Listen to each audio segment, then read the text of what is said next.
I swear I've seen that photo on the internet before. No, I only took it on the weekend when I was away. Because let me show you You're here. an idiot. I don't know if that is that. Oh my God! No, hang on, wait. I think it might have been. You're you are a fucking idiot.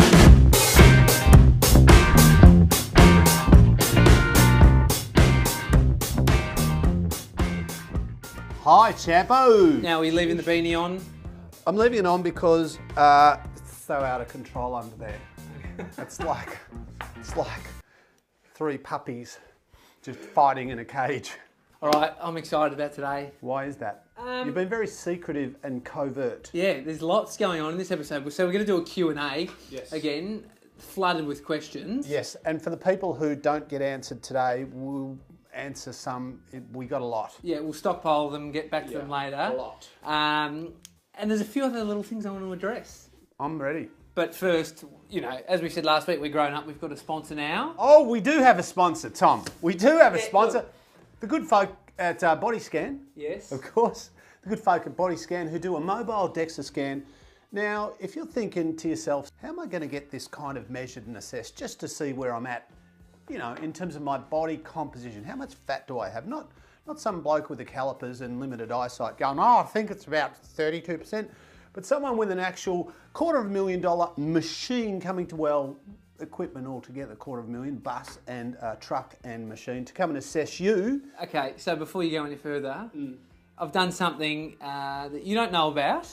So Pam, How do when you do this? Pam, who's our contact at DEXA Scan, at Body Scan, Laughing like a dickhead. this morning. Oh, you had one? It came to me.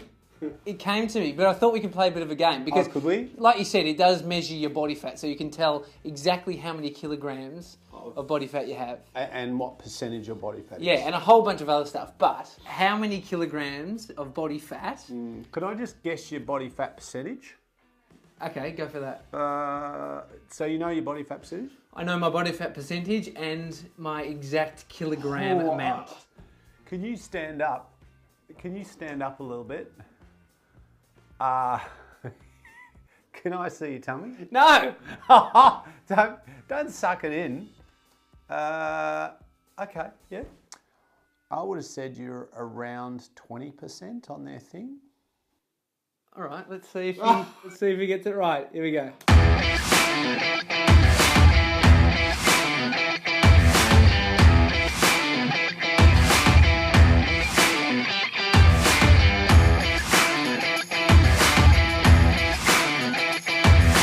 Question, mate, before we do this. Yep.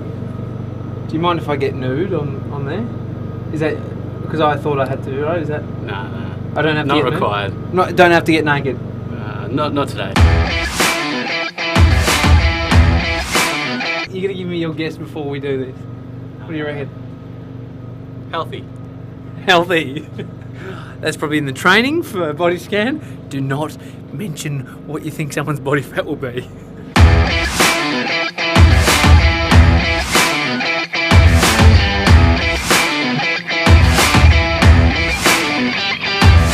Fell asleep. All right, so this is where I get the results. So basically your total body fat percentage according to this is about 20%. Yeah. Oh! Thank you, Jesus. So you literally got it smack bang, 20.4. Wow. I don't want to get too much into that, but am I okay? Is that like... No, that's fine. That's am I healthy. okay? That's healthy. Yeah. You could be a tiny bit leaner because but it's fine. It's fine. It's not unhealthy, that's for sure. Okay, good. Well, if you want a body scan, you need about 10 people and it'll come to you. That's right. So like a gym or anything. The number's on the screen. Give them a call. Speak to Pam. It's actually fun. It's actually comfortable. And also, it's cheaper than regular. So it actually costs you less than if you went into the city and it comes to you. Yeah, or just get Craig because he seems to be pretty bloody accurate. Yeah, forget that. No, just ring me up and I'll kind of over the phone. Nah. All right. Moving on. Thanks, Pam. Thanks, Pam. All right. Yeah. I need to bring something up. And it wouldn't be an episode if I didn't. It wouldn't be a good episode if I I know didn't. you're going to do this. And I actually don't want you to do it. Fuck. On the weekend, you posted what we like to call a rig shot. Currently, it's at 1.1 thousand likes. It's had 158 comments, and 33 people have been game enough to share it. Shared it. I know. I didn't think any. Why would? Thank you. Oh well, I guess it's for the message that they're sharing it because there's a message. I mean, yeah. Go on. What do you want to ask me? Before I want to delve into it a little bit. Sure. I swear I've seen that photo on the internet before. Have you posted that ever before? No, I only took it on the weekend when I was away. Because let me show you here. I don't know if that was that. Oh my God! No, hang on, wait. I think it might have been. You are a fucking idiot. No, it probably wasn't there. It was probably here. You're a moron. Am I your only friend? Because you're a fuckwit. Oh, that's hilarious and very painful. Can we never show that again? We're not going to go there, but please just tell us, summarise why you did it, because selfies with your top off live on the internet forever. I know. And I was fully prepared that people would be nasty, and thank you so much. They weren't. I don't do it. My reason was that I get asked a lot about my training and my food a lot, and my body fat percentage, and I get asked at least once or twice a day. I get a message, a PM or an email or something asking me, and why don't you ever talk about your training or your diet or and it was just that I was a morbidly obese kid growing up. My name was Jumbo all through school. I was about this much shorter than I am now, and I was 6'4" kilos heavier. And I just wanted to encourage people because I don't have amazing genetics and I don't have an awesome body naturally, and I'm not lean naturally. But the thing is that, and I always say this, you can maximise your genetics or you can waste them. You can maximise, you can eat optimally or poorly. You can train optimally or poorly. You can have a great lifestyle or a shit lifestyle. And there are so many variables. So what I'm saying is, and my motive was to encourage people who go, oh yeah, but I don't have awesome genetics, me either. Or, I'm in my 50s, me too, or even my 60s or whatever it is, that they might be able to, yeah, I know. But when I put it up, I literally, do you know what I did? I was flying back from Sydney yesterday morning. So we're filming this Monday. So I was flying back, and I thought mentally that it was a good idea. Like cognitively, I'm thinking it's a good idea because it'll encourage people and they'll go, oh wow, he walks his talk and all that. But emotionally, I was like an insecure 8-year-old. I was just overthinking the shit. Do you know though, I think it's the same for videos that I post. Yeah. Some of the most personal ones that I go, press send, and I'm like, oh no, they've done the best. Yeah. That's exactly what I did. People might think, oh, there's a bunch of ego in that. Let me tell you, I was overwhelmingly insecure. Yeah. Mate, insecure. You've got a better rig at your age than I did at my peak physical condition about 3-4 years ago. You've still got a while. All right, you've addressed it. Right, done. Thank you. Next. We're moving on. The Q&A. Heaps of questions coming through, Craig. So we're going to punch through these, and I want you to... We're going to keep the answers brief because they can't be too long. Can't be too long, and I want to get through as many as we can. All right, Catherine, she says, hi Craig, is more cardio or more weight training better for fat loss? And which one do I complete first in my gym program? I'm going to say that your diet is more important than both for fat loss. So keeping sugar to a minimum, keeping simple carbs, processed carbs to a minimum is more important than both of those for getting lean, not about getting fit. And the thing is that both, it directly, obviously cardio burns more fat in a kind of an instant, or not instant, but in the short term. But also fat burning, weight training, lifting weights also burns fat a couple of ways. One of the ways being that we're building lean tissue, and lean tissue, muscle, is metabolically active. So if you took me, 86 kilo lean, reasonably muscular me, versus another 86 kilo version of me with much higher body fat and less muscle, I would need more calories to break even. Whereas he could eat the same calories as me and get fatter because he doesn't have as much muscle. Yeah, yeah. So lifting weights and cardio, both I would say equal, but more important is diet. And so if you have got your diet, okay, pretty good. Which one would you do first? Cardio or... I would do both. Yeah, do both. I would do both. I would do all of this. Remember, this is not a prescription, right? So this is the dangerous thing where people go, Craig Harper said I should do that. No, I'm not, because I don't know you in a. What I'm doing is, if for the typical person, I would do weights 2 or 3 days a week. I'm just talking about Mr. or Mrs. Average who wants a bit of, and move your body. That doesn't need to be running or climbing mountains or skipping rope or punching bags 7 days a week, but move your body 7 days a week. And that could be anything from intense aerobics down to a stroll. All right, we're on to Teresa. Teresa! I've been teaching hardcore group fitness classes for over 25 years now. My body is in a lot of pain now. I'm 53 years old. How do I keep going with the pain? Teresa, there's a better question than how do I keep going with the pain? What is it? Well, the better question is, what can I do to get rid of the pain? Yeah. And should I keep doing the thing that causes me pain? So at 53, there might be, I'm not saying you shouldn't teach anymore. I'm saying maybe you need to teach something different, or maybe you need to teach the same thing in a different way. I know for me at 52, there's lots of things that are kind of, I've ruptured this pec, I've torn both rotator cuffs, I've had maybe 6 bulging discs. I've torn both hamstrings, both calves.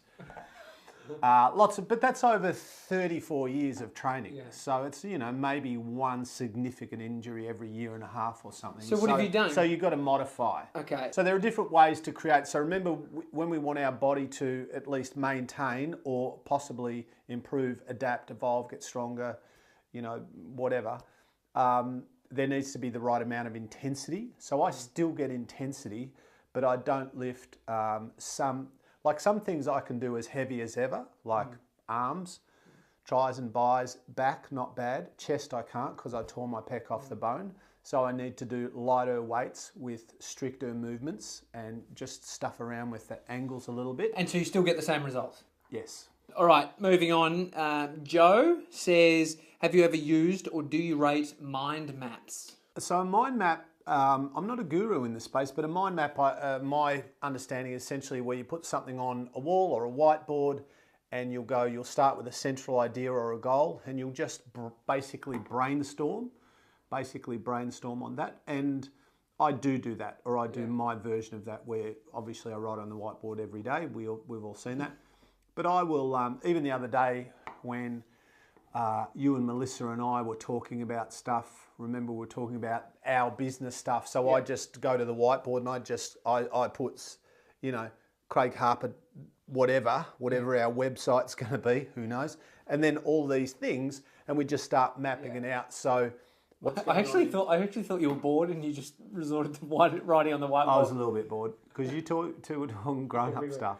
But so I do that, and I think there's a place. And I also think for some people that works better than for others. JC, J-A-C-I-E. JC.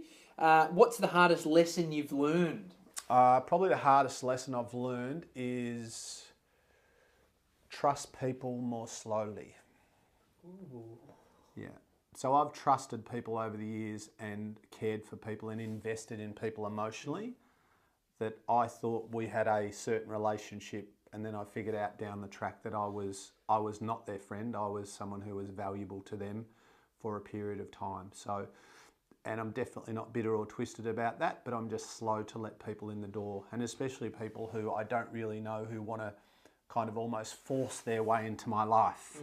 Because they think they can do something for me or help me. I'm like, I don't need your help, or, So I'm generous. I believe I'm generous and I'm kind and I'm thoughtful. But when it comes to my personal space and who I let in the door, I just trust slowly. Doesn't mean I don't trust, but I trust slowly. I think I trust easily and have the thought that if they break that trust, then that goes. It depends what trusting them means. Yeah. Like, in my position or where I've been, I've given a lot of stuff to people on a certain, what I thought was a mutual understanding of where things would go. And I've also had people, I've had people that I trusted steal lots of money from me, and when you own businesses and big things, big, messy, ugly things.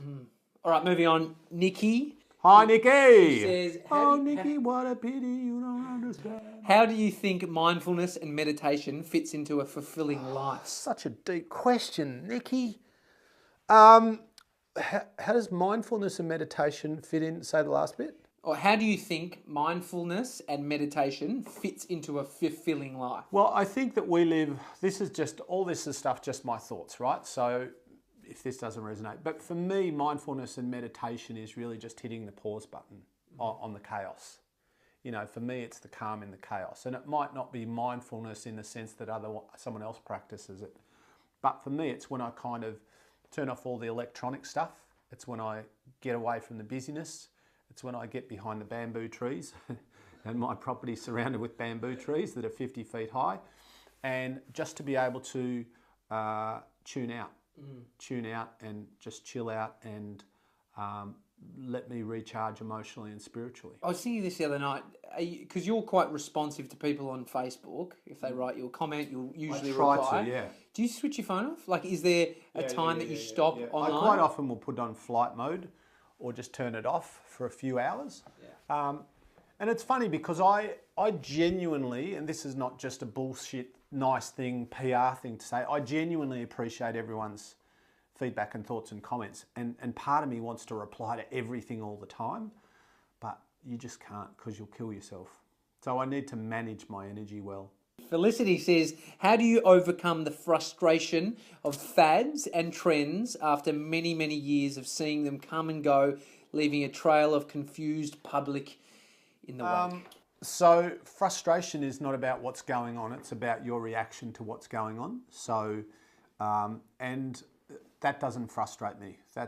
There's other things. For me, being frustrated by something that I can't control, so fads and where the industry will go, and I don't necessarily love all of it, but I can't change it, I can't control it, so I don't give away my power to it. So what will happen will happen.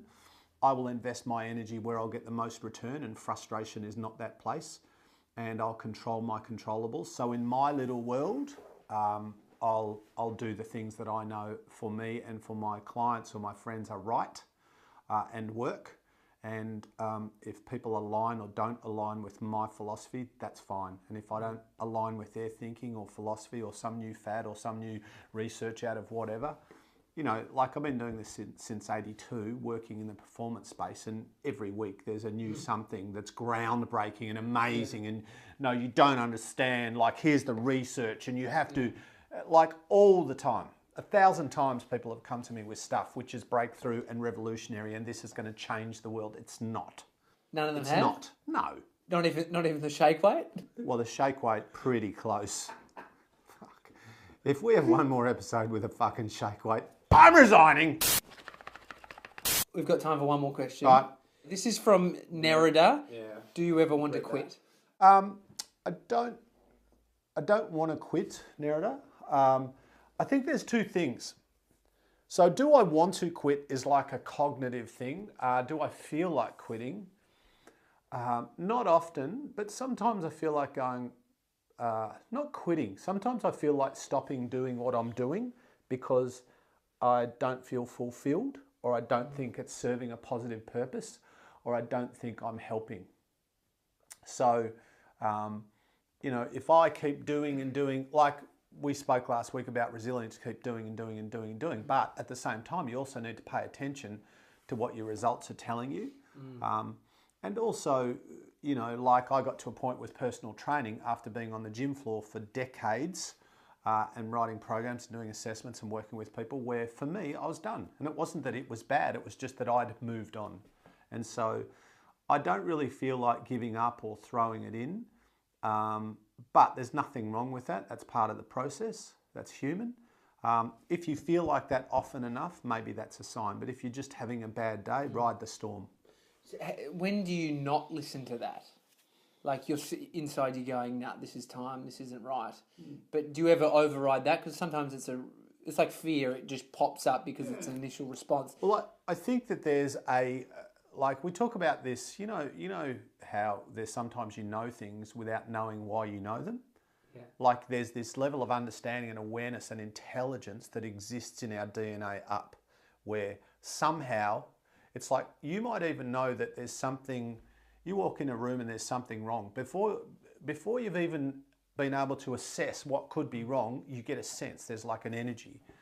And some people might go, that's bullshit, that's okay. I know that for me to be true because I've done that many times. Or I've been around people who haven't spoken, who haven't done anything, and I haven't interpreted their physiology, but I just get something from them that something's not right.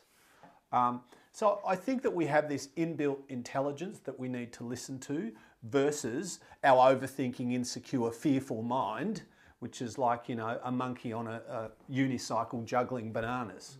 You know, so it's just finding that space. So if the byproduct of doing something, anything, for the most part, is that you feel empty or scared or in pain, and it doesn't really reward you on any level or reward anyone on any level, then it's probably time to move on or let go or change or, you know, focus on something else. Love it. The end. Well, thanks, Tom. That was good. Are we done? Smashed through them. Oh, look, I do what I can. I really need a sandwich now. I'm a little bit hungry, but 100% rye, 100% rye, 100% rye. I'm sorry, where's the camera? There's so many cameras in here, but we only use 2. 100% rye with some chicken breast. Yes, heavy as shit, as you said in one of the episodes. If it weighs not much, it's shit. We're done. If we didn't get through or get to your question, maybe we'll get to it next week. Yeah, we've got a few. We literally, I don't know what we answered then, maybe 8, and I think we have about 40. So apologies for not getting to you. We will endeavour to get to at least some of you in the near future. Yeah, and leave comments below if you want to see more rig shots of Craig. Idiot. There'll definitely be, that is the first and last. I might put up a photo of my knees or my feet. Got amazing feet. Cat.